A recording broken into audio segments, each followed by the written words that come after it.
سیرت کی کتابوں میں مرقوم ہے کہ حضرت امام حسن کو زہر دیا گیا۔ یوں تو آپ کو کئی مرتبہ زہر دیا گیا، لیکن ہجری 49 میں ایسا زہر حال زہر قاتل جس کا علاج نہ ہو سکے دیا گیا کہ کلیجے کے ٹکڑے کٹ کٹ کر گرنے لگے۔ زہر پلانے کی وجہ سے آپ کو دست آنا شروع ہو گئے اور یہ حالت ہوئی کہ ایک تشت اٹھاتے اور دوسرا رکھ دیا جاتا، اور آپ کی بیماری ایسی تھی کہ جگر اور آنتڑیاں ٹکڑے ٹکڑے ہو کر دستوں میں نکلتی تھی۔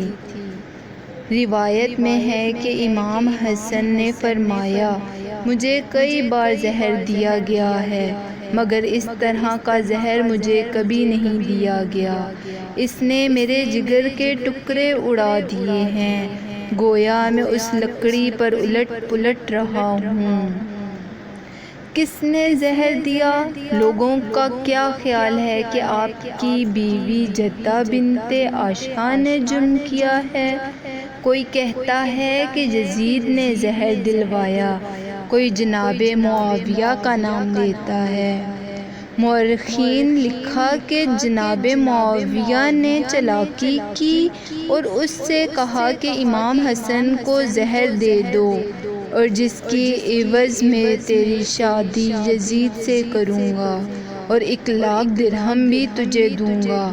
جب امام حسن کو شہید ہو گئے تو جدہ نے جناب معاویہ کی طرف پیغام بھیجا اور وعدہ پورا کرنے کا مطالبہ کیا، تو جناب معاویہ نے رقم تو اسے بھیج دی اور کہلا بھیجا کہ میں یزید سے محبت کرتا ہوں اور اس کی زندگی چاہتا ہوں، اگر یہ بات نہ ہوتی تو یزید سے تیری شادی کر دیتا۔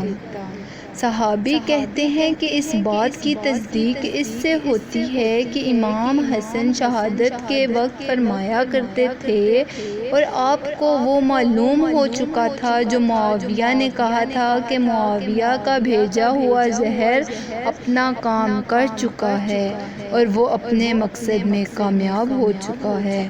خدا کی قسم، جو اس نے جدہ سے وعدہ کیا ہے وہ اسے پورا نہیں کرے گا، اور جو کچھ وہ کہتا ہے وہ قابل اعتماد نہیں۔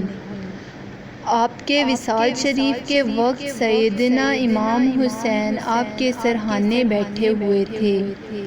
آپ نے حضرت امام حسین سے دریافت کیا، اے ابو محمد، مجھے بتاؤ آپ کو کس نے زہر پلایا ہے؟ آپ نے فرمایا، میرے بھائی کیوں؟ حضرت حسین نے کہا، خدا کی قسم میں آپ کو دفن کرنے سے قبل اسے قتل کر دوں گا اور میں اس پر قابو نہ پاؤں گا، یا وہ کسی اور علاقے میں ہے تو میں مشقت برداشت کر کے اس کے پاس جاؤں گا۔